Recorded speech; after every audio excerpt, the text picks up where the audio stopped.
നമസ്കാരം എല്ലാവർക്കും. Clinical research നിങ്ങളെല്ലാവരും നിങ്ങളുടെയൊക്കെ പരസ്യത്തിലൊക്കെ കേട്ടിട്ടുണ്ടാവില്ലേ, ക്ലിനിക്കലി ടെസ്റ്റഡ്. അപ്പോൾ ഈ ഒരു മേഖലയിൽ ഇതിനൊരു ജോലി സാധ്യതകളുണ്ടെന്നും ഇത് പഠിച്ചു കഴിഞ്ഞാൽ നല്ല സാലറി ഉണ്ടെന്നും അല്ലെങ്കിൽ മെഡിക്കൽ രംഗത്തു നിന്ന് വന്ന അല്ലെങ്കിൽ സയൻസ് ബാക്ക്ഗ്രൗണ്ടിൽ നിന്ന് വരുന്ന ആളുകൾക്ക് ഇങ്ങനെയും ഒരു ഓപ്പർച്യൂണിറ്റി ഉണ്ടെന്നുള്ളത് ഞാൻ റിയലൈസ് ചെയ്യാൻ വളരെ ലേറ്റ് ആയെന്ന് വേണം പറയാം. അപ്പോൾ ഈ ഒരു വീഡിയോ വഴി നിങ്ങൾക്ക് ബെറ്റർ കരിയർ എങ്ങനെ ഈ ഒരു മേഖലയിൽ ഉണ്ടാക്കാമെന്ന് നമുക്ക് പറഞ്ഞു തരാൻ വേണ്ടി ഞാൻ ഇന്നുള്ളത് ഐക്യൂലാണ്.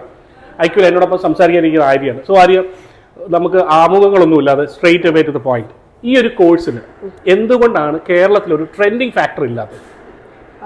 ഇപ്പോൾ നമ്മൾ ക്ലിനിക്കൽ റിസർച്ച് എന്നൊരു കോഴ്സിനെ എടുത്ത് നോക്കുകയാണെങ്കിൽ നോർമലി ഈ കോഴ്സ് ചൂസ് ചെയ്യുന്ന അല്ലെങ്കിൽ നമ്മൾ പ്രൊവൈഡ് ചെയ്യുന്ന സയൻസ് ബാക്ക്ഗ്രൗണ്ടിൽ നിന്ന് വരുന്ന കുട്ടികൾക്കാണ്. ഒരു ട്രെൻഡിങ് ഫാക്ടർ എന്ന് ഉദ്ദേശിക്കുമ്പോഴും അത് തന്നെയാണ് കാരണം. ലോട്ട് ഓഫ് സ്റ്റുഡൻസ് അവർക്ക് അതിനെപ്പറ്റി ഒരു അവയർനെസ് കിട്ടിയിട്ടില്ല, എന്താണ് എന്നൊരു അവയർനെസ് കിട്ടാത്ത കുട്ടികളുണ്ട്. അല്ല, ഞാൻ ഈ ട്രെൻഡിങ് എന്ന് ഞാൻ ചോദിച്ചതിൻ്റെ റീസൺ എന്തുകൊണ്ടാണ് ആൾക്കാർ ഇതിനെ മാർക്കറ്റ് ചെയ്യാറ്? കാരണം ഇത്രയും സാധ്യതയുള്ള മേഖല, കാരണം വാക്സിൻ ആയിക്കോട്ടെ, ടാബ്ലറ്റ്സ് ആയിക്കോട്ടെ, മെഡിക്കൽ രംഗമാണ് ഇന്ന് ഏറ്റവും ബൂമായി നിൽക്കുന്നത്. അവിടെ ഇത്രയും സാധ്യതയുള്ളൊരു ജോലി എന്തുകൊണ്ടാണ് മാർക്കറ്റ് ചെയ്യപ്പെടാം? മറ്റുള്ള കോഴ്സസ് പോലെ തന്നെയും നമുക്ക് ക്ലിനിക്കൽ റിസർച്ചിനാണെങ്കിലും ഓഫ്കോഴ്സ് ഒരു മാർക്കറ്റ് വാല്യൂ ഉണ്ട് ആൻഡ് നമുക്ക് വളരെ വലിയൊരു സ്കോപ്പും ഉണ്ട്. പിന്നെ എന്തുകൊണ്ട് അതിനിപ്പം ജാക്സൺ ചോദിച്ചതുപോലെ ഒരു ഇതില്ല എന്ന് ചോദിച്ചാൽ, ഇപ്പം നമ്മൾ റെമ്യൂണറേഷൻ ഓർ ഈവൻ മണി എന്നൊരു മേഖല അത് മാത്രം നമ്മൾ ഫോക്കസ് ചെയ്യുന്നതെങ്കിൽ അത് നമുക്ക് പറ്റുന്നതല്ല ക്ലിനിക്കൽ റിസർച്ച് എന്നൊരു കോഴ്സിലൂടെ. അതിനപ്പുറം നിങ്ങൾ കൂടുതൽ എന്തെങ്കിലും ജനങ്ങളിലേക്ക് ചെയ്തു കൊടുക്കാൻ ആഗ്രഹിക്കുന്നു, സർവീസ് എന്നൊരു മെൻറ്റാലിറ്റി നിങ്ങളുടെ മൈൻഡിലുണ്ട്. അങ്ങനെയാണെങ്കിൽ അങ്ങനെ ഒരു മെൻറ്റാലിറ്റി ഉള്ളവർക്ക് മാത്രമാണ് ശരിക്കും ക്ലിനിക്കൽ റിസർച്ച് പറ്റുന്നത്. സോ എന്തുകൊണ്ട് നമ്മുടെ നാട്ടിൽ ഇതിനൊരു അത്രയും ബൂമാണ്, ബട്ട് എന്തുകൊണ്ട് ഇല്ല എന്ന് ചോദിച്ചാൽ മേ ബി എനിക്ക് തോന്നുന്നു അവർക്ക് അതിൽ നിന്ന് എന്തെങ്കിലും ഒന്ന് കിട്ടാത്തത് കൊണ്ടോ, ബെനിഫിറ്റ് കിട്ടാത്തത് കൊണ്ടോ. നോർമലി എല്ലാവരും ബിസിനസ് ചെയ്യുന്നത് ഒരു ബെനിഫിറ്റ് ആസ്പെക്ട് ആണ് ആദ്യം നോക്കുന്നത്. കുറെ ആളുകൾ, വളരെ കുറച്ച് ആൾക്കാർ മാത്രമേ ഉള്ളൂ വിദ്യാഭ്യാസ മേഖലയിൽ ഒരു കമ്മിറ്റ്മെന്റ്, സോഷ്യലി വാല്യൂ വെക്കുന്നത്. സോ അപ്പോൾ ഈ ഒരു മേഖലയിൽ ഇത് ആർക്കൊക്കെ പഠിക്കാം? ഓക്കെ, സോ ക്ലിനിക്കൽ റിസർച്ച് എന്ന് പറയുന്ന കോഴ്സ് നമ്മൾ നോർമലി പ്രൊവൈഡ് ചെയ്യുന്ന അല്ലെങ്കിൽ ഫോക്കസ് ചെയ്യുന്ന ഒരു കാറ്റഗറി ഓഫ് സ്റ്റുഡൻസ് എന്ന് പറയുന്നത് സയൻസ് ബാക്ക്ഗ്രൗണ്ടുകാരാണ്. ബേസിക്കലി സയൻസ് ബാക്ക്ഗ്രൗണ്ടിൽ നിന്ന് വരുന്ന കുട്ടികളാണ് ക്ലിനിക്കൽ റിസർച്ചിലേക്ക് ആപ്റ്റ് എന്ന് നമുക്ക് പറയാൻ പറ്റുന്നത്. ബിക്കോസ് ആ ടേമിൽ തന്നെ ഉണ്ട് clinical research. It's about A research. അതൊരു എന്താണ് നമ്മൾ ഇന്ന് മാർക്കറ്റിൽ കാണുന്ന അല്ലെങ്കിൽ നമ്മൾ ഇന്ന് ഡ്രഗ് ഷോപ്സിലൊക്കെ കാണുന്ന മെഡിസിൻസ്, അതെല്ലാം ഒരു റിസർച്ചിന്റെ ഭാഗമായിട്ടാണ് ശരിക്കും നമുക്ക് മാർക്കറ്റിലേക്ക് എത്തുന്നത്. അതെ, നമ്മളിത് പരസ്യങ്ങൾ കാണാറുണ്ടല്ലോ, മെഡിക്കലി പ്രൂവൺ അല്ലെങ്കിൽ മെഡിക്കലി ടെസ്റ്റഡ് അല്ലെങ്കിൽ ഒരു ക്ലിനിക്കലി പ്രൂവൺ അല്ലെങ്കിൽ ക്ലിനിക്കലി പ്രൂവൺ ആ ഒരു ടേം തന്നെ നമുക്ക് എടുക്കാം. ഇത് ശരിക്കും ഒരു 12 to 15 ഇയേഴ്സിന്റെ ഒരു റിസർച്ച് വർക്കിലാണ് ഈ ഓരോ മെഡിസിനും നമുക്ക് മാർക്കറ്റിൽ കിട്ടുന്നത്. സോ അതുകൊണ്ടാണ് ശരിക്കും അവർ ഏറ്റവും കൂടുതൽ സയൻസ് ബാക്ക്ഗ്രൗണ്ടിൽ നിന്ന് വരുന്നവരാണെങ്കിൽ അവർക്ക് ചെറിയ ചെറിയ ടേംസ് ആണെങ്കിലും ദേ ആർ ഫെമിലിയർ. അല്ലാതെ ഒരു കൊമേഴ്സ് ഓർ ഹ്യൂമാനിറ്റീസ് ആ ഒരു ബാക്ക്ഗ്രൗണ്ടിൽ നിന്ന് വരുന്ന കുട്ടികൾ അല്ലെങ്കിൽ വേറെ ഏതെങ്കിലും ഒരു ബാക്ക്ഗ്രൗണ്ട് ആണെങ്കിൽ അവർ ആ ടേംസുമായിട്ട് ഫെമിലിയർ അല്ല. സോ ബേസിക്കലി ഒരു സയൻസ് ബാക്ക്ഗ്രൗണ്ട് കുട്ടികളാണ്. ഇപ്പം ഹയർ സെക്കൻഡറി മുതൽ ഒരു സയൻസ് പഠിച്ചു അല്ലെങ്കിൽ ഗ്രാജുവേഷനിലെ സയൻസ് ആണ് എടുത്തത്, അങ്ങനെയുള്ള കുട്ടികൾക്കാണെങ്കിൽ ഉപയോഗമുണ്ട്. അവർക്ക് പെട്ടെന്ന് അത് ഗ്രാസ്പ് ചെയ്യാൻ പറ്റും ആൻഡ് ആ ഒരു വർക്കിലേക്ക് എൻ്റർ ചെയ്യാനും ജോലി നല്ല രീതിയിൽ ചെയ്തു പോകാനും അവർ കേപ്പബിൾ ആയിരിക്കും. ഓക്കെ, അപ്പോൾ ഈ ഒരു +2 ബാക്ക്ഗ്രൗണ്ടുകാർക്ക് മുതൽ ഇത് പഠിക്കാൻ പറ്റുമോ, അതോ അല്ലെങ്കിൽ BSc അല്ലെങ്കിൽ ഡിഗ്രി വേണോ? അതെ, ഡിഗ്രി ഇത് മാൻഡേറ്ററി ആണ്, വേണം. നോർമലി നമ്മൾ ക്ലിനിക്കൽ റിസർച്ച് IQ പ്രൊവൈഡ് ചെയ്യുന്നത് എങ്ങനെയാണെന്ന് വെച്ചാൽ നമുക്ക് 2 കോഴ്സസ് ആയിട്ടാണ് ക്ലിനിക്കൽ റിസർച്ച് വരിക. One is PGDCR and other one is ADCR. PGDCR എന്ന് പറയുന്നത് PG diploma and clinical research എന്ന് പറയും. ADCR എന്ന് പറയുന്നത് advanced diploma and clinical research. Course ആർക്കൊക്കെ എടുക്കാമെന്ന് ചോദിച്ചാൽ ഇപ്പോൾ നോർമലി PGDCR എന്ന് പറയുന്ന കോഴ്സ് എടുക്കുന്നത് ഒരു post graduation diploma and clinical research എന്നാണ് പറയുന്നത്. ഈ കോഴ്സ് എടുക്കുന്നത് നോർമൽ BSc MSc ബാക്ക്ഗ്രൗണ്ട് വരുന്ന സ്റ്റുഡൻസ് ആയിരിക്കും. ഓക്കെ, ഇപ്പോൾ BSc ബോട്ടണി ആവട്ടെ, സുവോളജി ആവട്ടെ, മൈക്രോബയോളജി ആവട്ടെ, ഇങ്ങനെയൊക്കെ പഠിക്കുന്ന കുട്ടികളാണ് ഈ PGDCR എടുക്കുന്നത്. വൈ? ബിക്കോസ് അവരവരുടെ ഗ്രാജുവേഷൻ ടൈമിൽ അല്ലെങ്കിൽ പോസ്റ്റ് ഗ്രാജുവേഷൻ ടൈമിൽ ഈ ടേംസ് കേട്ടിട്ടുണ്ടായിരിക്കും, ബട്ട് ഒരു ഇൻഡെപ്ത് നോളജ് അവർക്കില്ല. ആ ഒരു ഇൻഡെപ്ത് നോളജിന് വേണ്ടിയിട്ടാണ് ഈ കോഴ്സ് നമ്മൾ അവർക്ക് പ്രൊവൈഡ് ചെയ്യുക. PGDCR ഒരു 6 months കോഴ്സ് ആയിട്ടാണ് IQ പ്രൊവൈഡ് ചെയ്യുന്നത്. ഓക്കെ, ഇനി ADCR എന്ന് പറയുന്ന course it's advanced diploma and clinical research എന്നാണ് നമ്മൾ പറയുക. ഈ കോഴ്സ് നോർമലി എടുക്കുന്നവർ MBBS, BPharm, BSc nursing, BAMS, BUMS ഈ കാറ്റഗറിയിൽ പെടുന്ന ആളുകൾ. അവർ പ്രൊഫഷണൽ ഡിഗ്രിക്കാരുള്ള അങ്ങനെയുള്ള ആളുകൾക്കായിരിക്കും ഈ കോഴ്സ് പോകുന്നത്. വൈ? ബിക്കോസ് അവർക്ക് ഓൾറെഡി ഈ ഒരു കോഴ്സിനെ പറ്റി ഒരു നോളജ് ഉണ്ട്, അവർക്ക് ഇൻഡെപ്തിൽ കാര്യങ്ങൾ അറിയാം. ജസ്റ്റ് അതിൻ്റെ ബാക്കിയുള്ള കാര്യങ്ങളൊന്നും അവർക്ക് പഠിച്ചു പോകാൻ വേണ്ടി മാത്രമാണ്, അവർ റിസർച്ചിലേക്ക് എൻ്റർ ചെയ്യാൻ വേണ്ടി മാത്രമാണ് അവർക്ക് ഈ കോഴ്സിന്റെ ആവശ്യം. സോ ഒരു അഡ്വാൻസ്ഡ് ഡിപ്ലോമ എന്ന് പറയുന്ന കോഴ്സ് IQ പ്രൊവൈഡ് ചെയ്യുന്ന ഒരു 3 മാസമാണ്. 3 മാസം. അപ്പോൾ 3 to 6 months ആണ്. അത്രയേ ഉള്ളൂ. അപ്പോൾ ആ ഒരു 3 മാസം കൊണ്ടോ 6 മാസം കൊണ്ടോ അവർക്ക് ഈ ഒരു മേഖലയിലേക്ക് കടന്നു ചെല്ലാം. എന്ന് പറഞ്ഞു കഴിഞ്ഞാൽ നിങ്ങളൊരു ബിഫാം അല്ലെങ്കിൽ ഡിഫാം കഴിഞ്ഞിരിക്കുന്ന ഒരാളാണ്, നിങ്ങൾക്ക് ഒരു ജോലി കിട്ടിയില്ല, അല്ലെങ്കിൽ നിങ്ങൾ ഒരു സാറ്റിസ്ഫൈഡ് സാലറിയിൽ എത്തില്ലെങ്കിൽ ഡെഫിനറ്റ്ലി നിങ്ങൾക്ക് ഈ ഒരു കോഴ്സ് ചൂസ് ചെയ്ത് നിങ്ങൾക്ക് നിങ്ങളുടെ ലൈഫിൽ ഒരു ബെറ്റർ കരിയർ സെറ്റ് ആക്കാം. ഇതിനൊരു സാലറി പാക്കേജ് ഒക്കെ എങ്ങനെയാണ് നോർമലി? ഓക്കെ, നമുക്ക് നോർമലി ക്ലിനിക്കൽ റിസർച്ചിൽ ഒരു സാലറി സ്റ്റാർട്ടിംഗ് എന്ന് പറയുമ്പോഴത്തേക്ക് നമുക്ക് 30 മുതൽ സ്റ്റാർട്ട് ചെയ്യും. And it varies. നമുക്ക് അവർ കയറുന്ന ഹോസ്പിറ്റൽസ് ഓർ ഈവൻ കമ്പനീസ് വെച്ച് നമുക്കത് മാറാം. ഇതാണ് അതിൻ്റെ വേറൊരു പ്രത്യേകത. ക്ലിനിക്കൽ റിസർച്ചിന് ശരിക്കും നമ്മൾ ആ ടേം കേൾക്കുമ്പോൾ നമ്മൾ വിചാരിക്കും നമുക്ക് ഹോസ്പിറ്റൽസിൽ മാത്രമാണ് നമുക്ക് ജോബ് ഓപ്പർച്യൂണിറ്റീസ് എന്ന് വിചാരിക്കും. ബട്ട് അത് തെറ്റാണ്.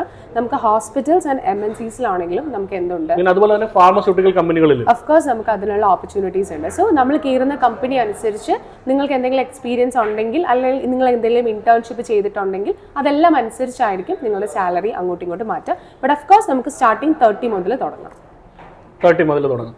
അപ്പം ഈ ഒരു മേഖലയിൽ ഈ നമ്മുടെ മെഡിക്കൽ രംഗം എന്ന് വരെ ഉണ്ടോ? മനുഷ്യൻ എന്ന് വരെ ഉണ്ടോ? അന്ന് വരെ മെഡിക്കൽ ഉണ്ട്. അതെ, അത് അങ്ങനെയല്ല. നമുക്ക് ഇങ്ങനെ പറയാം, അതായത് ലോകം എന്ന് വരെ നിലനിൽക്കുന്നു അന്ന് വരെ മനുഷ്യൻ കാണും നമുക്ക് വിചാരിക്കാം.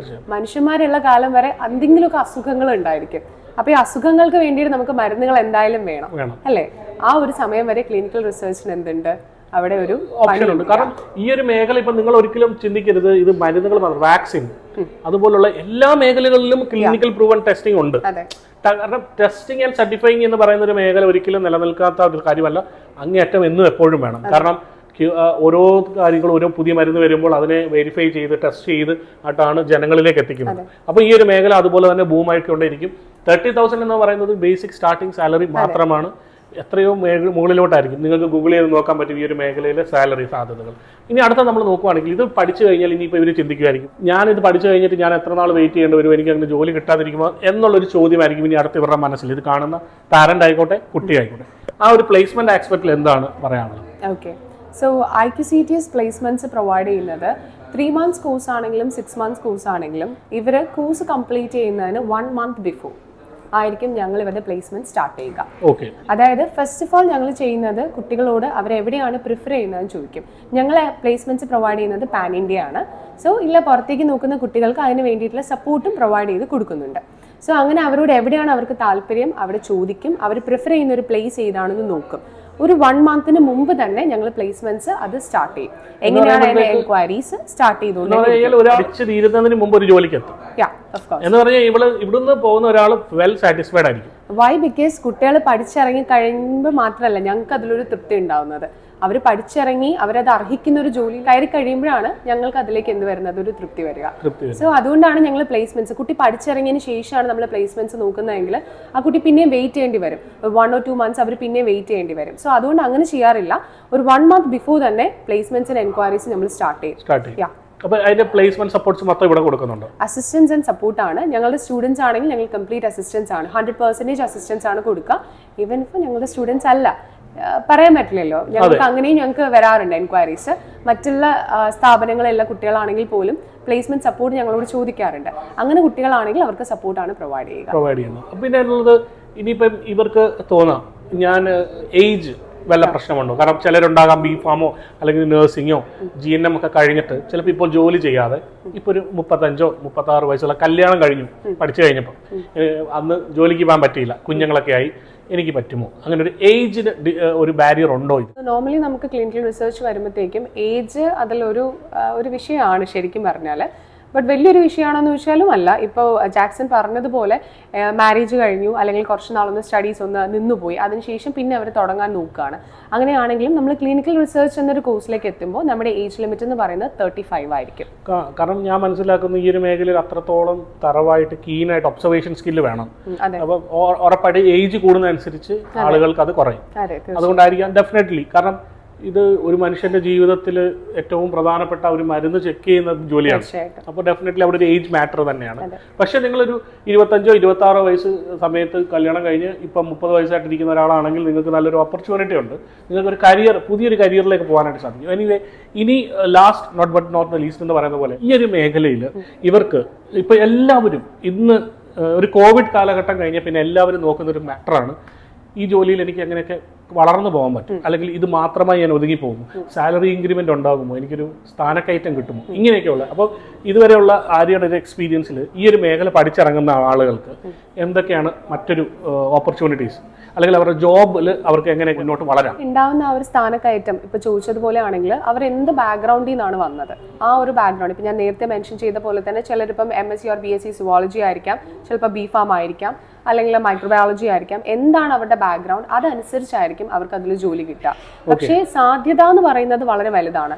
ആസ് ഐ മെൻഷൻ ഏർലിയർ, നമുക്ക് ഹോസ്പിറ്റൽസിൽ മാത്രമല്ല MNCസിലാണെങ്കിലും നമുക്ക് ഓപ്പണിങ്സ് ഉണ്ട്. സോ അതുകൊണ്ട് അവർ ഏത് ബാക്ക്ഗ്രൗണ്ടിൽ നിന്ന് വന്നു അതനുസരിച്ചുള്ള ഓപ്പണിങ്സും നമുക്ക് ധാരാളമാണ്. നേരത്തെ നമ്മൾ പറഞ്ഞത് തന്നെയാണ്, മനുഷ്യന്മാർ ഏത് കാലം വരെ ഉണ്ട് അതുവരെ അസുഖങ്ങളും ഉണ്ട്, അസുഖങ്ങൾ ഏത് കാലം വരെ ഉണ്ട് അതുവരെ മരുന്നുകൾ വേണം, അതുവരെ നമുക്ക് ക്ലിനിക്കൽ റിസർച്ചിന്റെ ആവശ്യമുണ്ട്. സോ ഓപ്പണിംഗ് അത്രയും വൈഡാണ്. സോ അതനുസരിച്ച് ഈ വരുന്ന ഓപ്പണിംഗ് അനുസരിച്ച് അവർ ഏതൊരു ഡെസിഗ്നേഷനിലാണ് കയറുന്നത് അതനുസരിച്ച് അവിടെ സാലറിയിൽ വേരിയേഷൻസ്. ഇഷ്ടംപോലെ ജോലി സാധ്യതകളുള്ള ഒരുപാട് ഓപ്പർച്യൂണിറ്റീസ് ഉള്ള ഒരു മേഖലയാണ് ക്ലിനിക്കൽ റിസർച്ച് എന്ന് പറയുന്നത്. താഴെ കിടക്കുന്ന നമ്പറുകൾ നിങ്ങൾക്ക് വിളിക്കാമെങ്കിൽ നിങ്ങൾക്ക് അതിനെപ്പറ്റി ഡീറ്റെയിൽസ് അറിയാനായിട്ട് സാധിക്കും. അതിനോടൊപ്പം തന്നെ ഇനി IQ എന്ന് പറയുന്ന ഈ ഒരു ഇൻസ്റ്റിറ്റ്യൂട്ടിൽ മറ്റേതൊക്കെ കോഴ്സുകളുണ്ട്, കാരണം ഇത് കാണുന്നവർക്ക് മറ്റൊരു ഓപ്ഷൻ കൂടെ കിട്ടുമല്ലോ. അപ്പോൾ ഇവർ കാണുന്നവർക്ക് +2 കഴിഞ്ഞൊരു കുട്ടിയുണ്ടെങ്കിൽ, അതിന്റെ പാരന്റ് ഉണ്ടെങ്കിൽ, ഇവിടെ ഏതൊക്കെ കോഴ്സുകളാണ് നമ്മളിവിടെ പ്രൊവൈഡ് ചെയ്യുന്നത്? ഓക്കെ, നമ്മൾ IQCTSൽ ക്ലിനിക്കൽ റിസർച്ച് മാത്രമല്ല, അത് ഞങ്ങളുടെ പേരിൽ തന്നെയുണ്ട് IQCTS. That C stands for coding and the T stands for transcription and S stands for scribing. Okay, അപ്പോൾ മെഡിക്കൽ കോഡിംഗ് ഉണ്ട്, മെഡിക്കൽ ട്രാൻസ്മിഷൻ ഉണ്ട്, മെഡിക്കൽ സ്ക്രൈബിംഗ് ഉണ്ട്. ഈ 3 മേഖലകളിലും ഇവിടെ ഇതുണ്ട്. അതിലും നമ്മൾ ഇതേപോലെ തന്നെയുള്ള എല്ലാ സർവീസും കൊടുക്കുന്നുണ്ട്. എല്ലാ സർവീസസും ഉണ്ട്. ഈ കോഴ്സുകൾക്ക് പുറമെ ഹോസ്പിറ്റൽ അഡ്മിനിസ്ട്രേഷൻ എന്നൊരു കോഴ്സ് കൂടി ഞങ്ങൾ പ്രൊവൈഡ് ചെയ്യുന്നുണ്ട്. ഓക്കെ, സോ മെഡിക്കൽ രംഗത്തുള്ള എല്ലാം ഇവിടെ പ്രൊവൈഡ് ചെയ്യുന്നുണ്ടെന്ന സാധനം ഇന്ന് ട്രെൻഡിങ് ആയ എല്ലാ കോഴ്സസും പ്രൊവൈഡ് ചെയ്യുന്നുണ്ട്.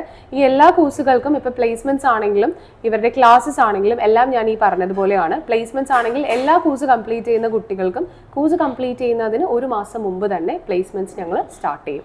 അത് ഞാൻ ഇന്ന് വന്നപ്പോൾ ഇവിടെ കണ്ടതാണ്. ഇന്ന് ഇവിടെ ഞാൻ വന്ന സമയത്ത് ഇവിടെ ഡ്രൈവ് നടക്കുവാണ്. ഇവിടെ പഠിക്കാത്ത പുറത്തുനിന്ന് വരുന്ന കുട്ടികൾക്ക് പോലും ഇവിടെ പ്ലേസ്മെന്റ് കൊടുക്കുന്നുണ്ടതിൽ അറിഞ്ഞതിൽ ഏറ്റവും അതിയായ സന്തോഷമുണ്ട്. കാരണം എന്നെ കാണുന്ന പ്രേക്ഷകർക്ക് അറിയാം, അല്ലെങ്കിൽ എന്നെ കാണുന്ന ആളുകൾക്ക് ഞാൻ എന്നും എപ്പോഴും ബെറ്ററിനോടൊപ്പമാണ്.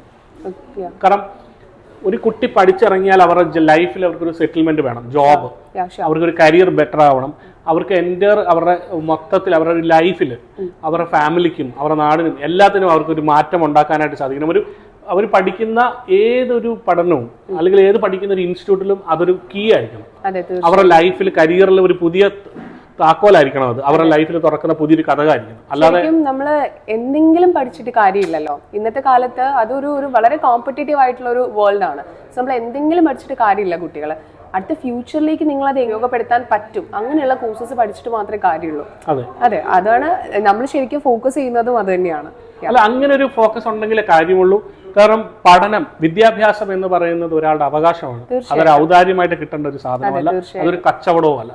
സോ ഇത് പറഞ്ഞ് ഞാൻ ഈ ഒരു സമയത്ത് ഇങ്ങനൊരു പുതിയ കോഴ്സ് നിങ്ങളിലേക്ക് പരിചയപ്പെടുത്താൻ എനിക്ക് സാധിച്ചതിന് വളരെയധികം സന്തോഷമുണ്ട്. എനിക്ക് വേണ്ടി സമയം തന്ന IQനും അതുപോലെ തന്നെ ആര്യയ്ക്കും really so much thank you. So definitely താഴെ കിടക്കുന്ന നമ്പറുകളും ഡിസ്ക്രിപ്ഷനിലും ഡീറ്റെയിൽസ് ഉണ്ട്, നിങ്ങൾക്ക് ഇവരെ വിളിക്കാവുന്നതാണ്. ക്ലിനിക്കൽ റിസർച്ച് എന്ന് പറയുന്ന ഈ ഒരു കോഴ്സ് ഒരുപാട് ആളുകൾക്ക് അറിയില്ല. അപ്പോൾ തീർച്ചയായിട്ടും നിങ്ങളിത് ഷെയർ ചെയ്ത് മറ്റൊരാളിലേക്ക് എത്തിക്കുക. ഇതിനെപ്പറ്റി മറ്റുള്ള ഡീറ്റെയിൽസ് അറിയാൻ വേണ്ടിയുള്ള ഇവരുടെ യൂട്യൂബ് ചാനലും അതുപോലെ തന്നെ ഇവരുടെ ഇൻസ്റ്റാ പേജും ഞാൻ ഇവിടെ മെൻഷൻ ചെയ്തിട്ടുണ്ട്. നിങ്ങൾക്ക് ഇത് കയറി നോക്കാവുന്നതാണ്, നമ്പേഴ്സിൽ നിങ്ങൾക്ക് വിളിക്കാവുന്നതാണ്. അപ്പം ഇനി ഇത് നിർത്തുമ്പോൾ എനിക്കറിയേണ്ടത് ഇതിൻ്റെ ഒരു അഡ്മിഷൻ പ്രൊസീജിയർ എങ്ങനെയാണ്, ആളുകൾക്ക് എപ്പോൾ തൊട്ട് എപ്പോൾ വരെ വിളിക്കാൻ പറ്റും, ഏജ് നമ്മൾ പറഞ്ഞു ക്ലിനിക്കലിന്. അപ്പോൾ ഇതിന്റെ അഡ്മിഷൻ ടൈമിംഗ് നിങ്ങൾക്ക് മന്ത്ലി ബാച്ചസ് ആണോ അതോ ഡിഫറെന്റ് ടൈമിംഗ് ആണോ, ബാച്ചസ് എങ്ങനെയാണ്? ആക്ച്വലി ഞങ്ങൾക്ക് ഡെയിലി 4 ബാച്ച് വീതമാണ് ഞങ്ങൾ ക്ലാസ്സസ് നടത്തുക. അത് ക്ലിനിക്കലിന്റെ കാര്യം മാത്രമല്ല, എല്ലാ കോഴ്സസിനും ഞങ്ങൾക്ക് 4 ബാച്ച് വീതമാണ് പോകുന്നത്.